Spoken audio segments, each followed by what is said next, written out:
ఇచ్చే ఓకేనా. అంటే యాక్చువల్గా మనకు డేటా ఇచ్చింది 6,200 ఇచ్చారు, కానీ ఫస్ట్ ఫేజ్లో 2,600 మందికి మనము ఫస్ట్ ఫేజ్లో ట్రైనింగ్ ఇవ్వాలి.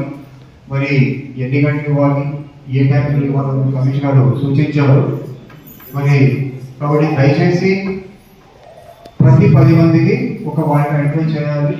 మరి కమిషనర్తో డిస్కస్ చేసి సచివాలయం నుంచి ఆ డోర్ నెంబర్లో ఇలా మీరు ఈ సర్వేని కంప్లీట్ చేసి ఇస్తే మరి నెక్స్ట్ ఫర్దర్గా ట్రైనింగ్ ప్రాసెస్లో వెళ్ళాల్సి వస్తుంది.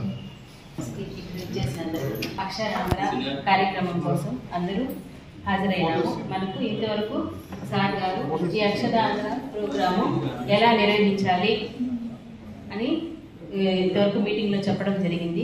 ముఖ్యంగా ఏమంటే ఒక వార్డు పరిధిలో సచివాలయంలో ఇంతకు ముందే నిర్లక్ష్య రాశులు ఎవరెవరు అనేది సర్వే చేసి ఉంచారు. ఆ సర్వేలో ఉన్న డేటాని ఆపిల్ మన సంఘ సభ్యులని వాలంటీర్లుగా మనం ఎంపిక చేసుకునే వాళ్ళని సచివాలయంలో వేసి మనం సర్వే చేసి ఆ నిర్లక్ష్య రాశులందరినీ ఒక సెంటర్గా చేసి అక్కడ ఆ నిర్లక్ష్య రాశికి సాయంత్రము 5 నుంచి 7 వరకు వాళ్లకు మనము చదువు చెప్పించి వాళ్ళని అక్షర రాశులుగా చేయాలనే ఈ ప్రోగ్రాం యొక్క ముఖ్య ఉద్దేశం. కూడా ఎక్సెల్ లో దీన్ని అందించవలసి ఉంటుంది కాబట్టి ఎంత త్వరగా పూర్తయితే అంత త్వరగా మీరు ఫీల్డ్ లోకి వెళ్ళి ఈ సర్వే నిర్వహించి ఈ సర్వే కార్యక్రమాన్ని పూర్తి చేయవలసిందిగా కోరుకుంటున్నా. ఈ అవకాశం ఇచ్చినటువంటి మున్సిపల్ కమిషనర్ గారికి, సిఎంఎం గారికి, మా వైద్య విద్యాశాఖ తరఫున ధన్యవాదాలు. ఓకే, మార్నింగ్ వచ్చాయి. మార్నింగ్ నుంచి మీకు ట్రైనింగ్ ఏపీఓ గారు, అడల్ట్ ఎడ్యుకేషన్ డిపార్ట్మెంట్ వారు తగిన సలహాలు ఇవ్వడం జరిగింది.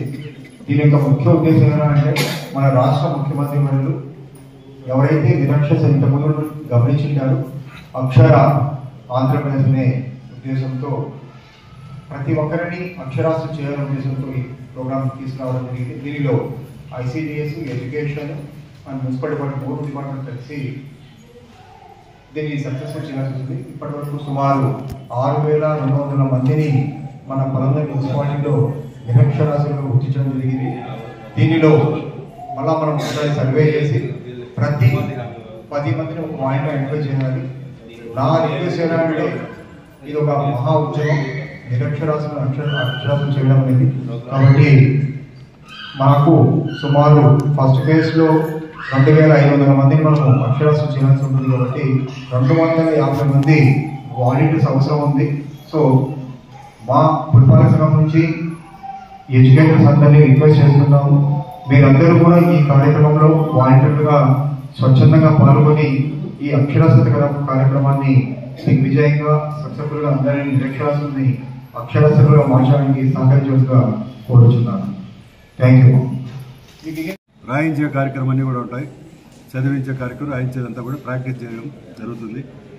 అది సాయంత్రం ప్రతిదినం 5 గంటల నుంచి 7 గంటల వరకు రాత్రిపూట అంగన్వాడీ సెంటర్లో కానీ, కమ్యూనిటీ హాల్లో కానీ, వార్డ్ లెవెల్ ఎక్కడైనా బిల్డింగ్ ఉంటే, స్కూల్ బిల్డింగ్ ఏదైనా కానీ అనుకున్న ప్లేస్ ఉంటే ఆ వాలంటీర్కి యావరేజ్ మీద ఒక 10 మందిని ఆ 2 గంటలు కూర్చొని శిక్షణ కార్యక్రమం ఇవ్వడం జరుగుతుంది.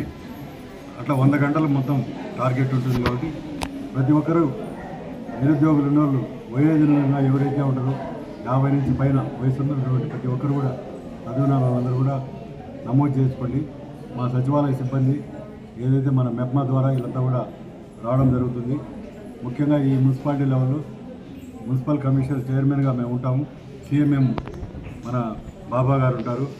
అలాగే సిడిపో కూడా committee member, mandal education officer కూడా committee member, assistant project officer కానీ సూపర్వైజర్, అడల్ట్ ఎడ్యుకేషన్ సూపర్వైజర్ ఉంటారు.